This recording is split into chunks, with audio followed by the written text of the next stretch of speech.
And welcome back to the Hot Lap. We're talking the Monaco Grand Prix preview. Can Charles Leclerc repeat history that he did last year and win at his home Grand Prix? The curse was lifted. Hopefully it doesn't come back. Now, in terms of Monaco, most people either love it or, let's just say, intensely dislike it. I don't like to use the word hate on a track. But we can all agree Saturday's qualifying is going to be absolutely epic, absolutely amazing. Sunday's race, maybe not so much, but there's a tiny bit of hope, and I'll explain why there's that tiny bit of hope after this.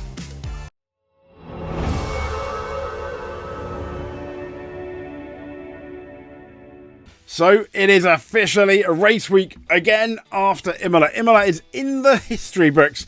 That amazing, dominant, I think, for Max Verstappen, especially when you compare where the Red Bull was the rest of the year. Yes, he did win in Japan, but it wasn't dominant. He had the race very much under control, but that is Imola. And the last little thing to say about the Emilia-Romagna Grand Prix is from Andrea Stella, who pretty much said about their performance and Red Bull's performance. I have to say today we were a little surprised. They were caught off guard at how good Red Bull were at Imola. And let's be fair, Red Bull are very good at turning their car around when it is difficult. But they need a couple of practice sessions. When you look at Miami, they didn't really do that, did they? They had a fast car over one lap. That's pretty much it. But that's Imola in the history books. Now, let's check this out. Ferrari all in white. Yes, there's Charles Leclerc all in white. I mean, look at that. It looks really amazing. The problem is white stains very easy. And I can assure you, is that going to be? Is this going to look as pristine as it does here come the end of the Monaco Grand Prix weekend, come the end of the race? I'm not too sure, but I think it looks super cool. I kind of wish that was the livery of the car in Miami with the white and blue. They decided they just had some weird messed up mix that just looked like sick on a red Ferrari. Not good at all. So, speaking of Charles Leclerc, is he going to repeat his home victory last year? Well, from GP Blog and Ferrari, there doesn't seem to be a lot of hope that that's going to happen. And Charles Leclerc himself is said to be pessimistic about Ferrari's chances. Why? You just need to look at Imola. With a moderate upgrade package they've had in the last few races, they couldn't even get into Q3, albeit the race pace was fairly solid at times. They were arguably the third fastest car, and Hamilton was catching Oscar Piastri, albeit there was a massive offset of tyres at the end of Imola. The issue is at Imola, it's hard to overtake, but you can. Monaco, it's even harder to overtake, as in the hardest race of the year. You really have to rely on someone. And this is the rundown for the Monaco Grand Prix. So, Thursday's open. We used to have Formula 1 practice on the Thursday. Alas, not anymore, sadly. And then we had the kind of break on the Friday. I used to like it. It was unique, but now we have to fit in. We have to be uniform. So, F1 practice session on the Friday, local time 1:30 to 2:30, and 5 till 6 is practice session 2. That's crazy. Bearing in mind that's just nowhere near what will be qualifying of the race. So the third practice session is obviously on the Saturday, 12:30 to 1:30, or 4 till 5 though is the qualifying session. That's to be fair, that's really late in the day. Okay, fair enough. So on the Sunday we have the drivers' parade. The pit lane opens at 20 past 2, but we have the Monaco Grand Prix starting at 3 o'clock, the race to the first corner, and then it's over. But this year, Monaco is going to do something slightly different. You have to have 2 pit stops. I think that's quite good. Yes, if there could be a safety car, there could be a red flag that almost negates that, but that's interesting. Will the red flag mean a pit stop? I don't think it should. It means you can change tyres, but it shouldn't mean a pit stop. Unless they go down the route of, which I thought they would do, you have to use all 3 compounds, which also could be equally interesting for Monaco. But what is also interesting for Monaco is looky, Monaco Grand Prix. So the weather. Cloudy morning, partly on Thursday. We don't really care, there's nothing there. Partly cloudy to mostly sunny on the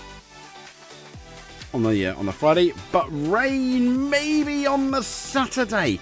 Potentially mix of cloud cover, sunshine, low risk of few sheds. But here's the hope: that it's going to be cloudy Saturday and Sunday. Now, Monaco, as you are probably aware, is near the sea, which has its own microclimate. So if it's going to be cloudy here, it may well turn around and be absolutely sunny. They say overall the weekend, a 15% chance of rain. That can always go higher. So I will be doing my rain dance on Sunday morning. There is a chance of rain, and that means a chance of rain means a chance to have a decent race, an exciting race. If you remember that rain-filled one from a couple of years ago where Fernando Alonso could have won but didn't. Yeah, they absolutely dropped the ball there, didn't they? So moving on from that, let's then get into our Monaco Grand Prix preview. Now, as with all previews, we need to know the track. We like to talk about the track, so let's do exactly that, shall we? So, if you just bear with me a couple of seconds, let's get into our track guide. So this is the start-finish straight. It's very important, albeit you can't see here. It is very absolutely important to get a good exit. It really is. So from this good exit, coming out of a place where Michael Schumacher knows particularly well, it is Le Rascasse. Let's carry on with our track guide. Now we're going into Sandoval. It is kind of late braking, but it's almost worth braking a bit early so you can have an absolutely sensational run all the way up to Beau Rivage, which we're going through now, where Perez knows very well, into Massenet, and then into Casino, and one of the most famous sections of track around the world, into the Mirabeau. And then we have the Monaco hairpin. We've seen shots like this all around the world. Then into a corner called the Mirabeau Basse, and then into Portier and into the tunnel. Yes. Now we come out of the tunnel into the Nouvelle Chicane, one of the only overtaking points at Monaco. And then we carry on towards the corner that's to back. This corner has got a few people race enders and qualifying enders into what is a extremely fast chicane through the swimming pool section, and we are now coming up into La Rascasse, the place where Michael Schumacher parked it in 2006 at the start of the back. And then we continue on our way. So the race could be good, but I beg you to watch Monaco qualifying on the Saturday. Even if you are not around live, because it's a nice day, hopefully all around the world, and it's sunny, but at 4 o'clock it's not too bad. But save it and watch it, because it's one of the most exciting and pinnacle qualifying sessions of the year. Essentially, you've got these F1 cars threading these drivers an eye of a needle through short back streets, seemingly. But let's be honest, we shouldn't really be racing at Monaco, but we are. So, from the track guide then, to the track stats. Let's have a look then. So Monaco, it's been around for a while. As we know, it's Formula One's most iconic event. The track length is 3.3 kilometres. The entire race length is 260. 78 laps. Yeah, I know, that's a long time. 19 corners. It was first opened way before Formula One was a thing in 1929. F1 obviously first visited in its first year in 1950, and it's held at 70 races since. Now, Lewis Hamilton has the track record on a 110.166. That's absolutely insane, isn't it? And he also has the lap record from 2021 of a 112.909. And since 1950, as we know, 70 occasions. Aside from 2020 when the race was cancelled due to the coronavirus, the Monaco Grand Prix has been pretty much ever present on the calendar since 1955. But during that time, there have been 37 different race winners. Who is the king of Monaco? Well, they said Graham Hill was, but the driver with the most wins is Ayrton Senna, who took victory 6 times. That's one more than both Graham Hill and Michael Schumacher. If you do your maths, that's 5. So 8 drivers have won back-to-back wins at the circuit. The most consecutive wins here is 5, an honour which goes to absolutely the king of Monaco, along with Graham Hill. But Ayrton Senna, 5 times in a row. I mean, that's impressive. Having won for McLaren in every year. That's from 1989 to 1993. Don't talk to him about 1988, though. Coming just before going into the tunnel, he did a whoopsie and got very upset and went back to his flat. But Graham Hill is the only driver who has won consecutive races here twice. He won 3 Monaco Grand Prix in a row between 63 and 65 before winning twice more in 68 and 69.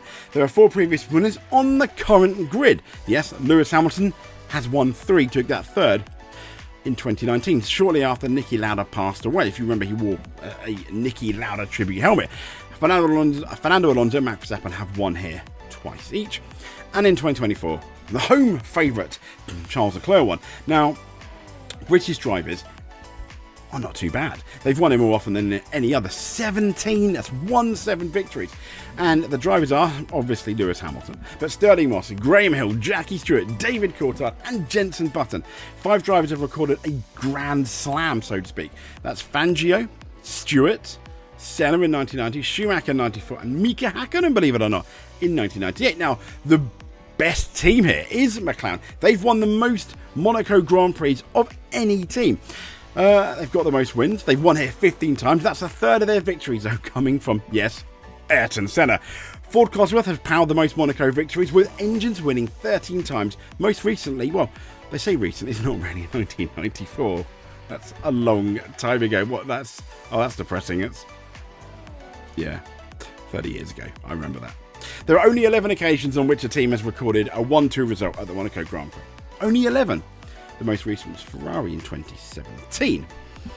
So that's basically our track facts for the Monaco Grand Prix. But let's get into the drivers and how we think they're going to do. So, as I take a swig of drink, let's talk about this guy here, Franco Colapinto. Now, I hope I'm wrong, and I've put him at the back. These are our predictions as well, simply because I don't think he'll do very well. He struggled at Imola, and I think Monaco is a track that you really need to learn. Now, he's very confident. My concern is he's going to put it in the wall, because that's what Franco Colapinto did in qualifying. He looked just slightly above exceedingly average in Imola. I'm sure he's going to get good. This is his second race out of 5, if it's to be believed, but Flavio Briatore has said, yes, he has 5 races, and then he said, no, he doesn't. Believe what you want. But, yeah. I don't think he's gonna be in for a really tough weekend. Next up, Esteban Ocon. What happened to the pace at Imola? Where was it? It was absolutely non-existent. Where was he? I hope the same doesn't happen. It could be track specific, and I hope Haas is good. I'm not holding up much hope, and I'm not holding up much hope for Bortoleto, but that's also because of the car. It's a bit meh. And Ollie Behrman, yeah, I think because of the Haas, I think he's going to struggle as well. And this guy here, Liam Lawson, is going to struggle. And rumours again have reconvened, so to speak, that he's going to get replaced, which will be an absolutely travesty, in my opinion. It will be a massive shame if they get rid of Liam Lawson. And Red Bull deserve, I think, every negative press they get there if they do. So Pierre Gasly, he knows it well. He could be on the echelons of points, but I think we're going to have to see. Now, Yuki Tsunoda, yeah, he is quite far down. He had a very average Imola in terms of qualifying. Then everyone's like, he's amazing in the race. No, he's not. He had the second fastest car. We did see Yuki overtake. It was difficult. He did very well, though. Yes, but he shouldn't have been there in the first place. Kind of like, as I said, Perez version 2. Now, when it comes to Monaco, is he going to be as dialed in a Red Bull that is, let's be honest, kind of built around Max Verstappen, or at the very least, Max Verstappen is the only one that can get any speed out of it. And of all places, Monaco he's going to be under the most pressure there. So we'll have to see. I think Hülkenberg could do quite well, and a lot of it is going to depend on qualifying. And as we said on the Saturday, it's almost race over until that first corner, unless something funny happens, like the odd safety car, or it rains. But I think he could be getting the points. Kimi Antonelli had a very average race at Imola, by his own admission. He said that. He's going to do what I think he'll do better in Monaco. He knows Monaco. But there's going to be, once again, a lot of pressure on him. And it's going to be really interesting to see how he comes across what was a very kind of averagely bad weekend at Imola. I think he'll bounce back really well. In terms of this guy, big pressure. I mean, I'm putting big pressure on this guy. I think, other than Max Verstappen, he's going to be the top Red Bull affiliated car, as he was in Imola. I'm expecting big things for you, Isaac. Do not let me down. I think you'll do all right. Speaking about all right, we've now got Fernando Alonso. I think he that Red Bull, sorry, the Aston Martin looked really good in qualifying, didn't it? It looked really solid in Imola qualifying.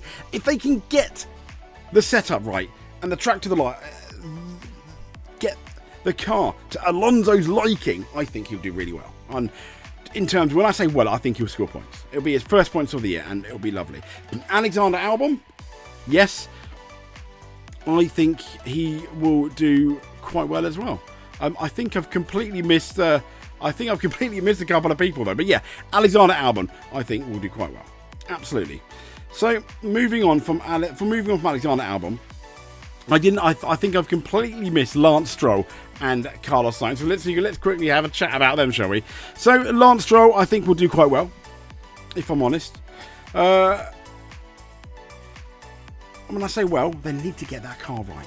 And when I say well, I think he might just be on the outside of the points. I think Sainz will do well, but I do feel this man here, Alexander Albon, will be better than him in Monaco. He knows the car better. He knows the team.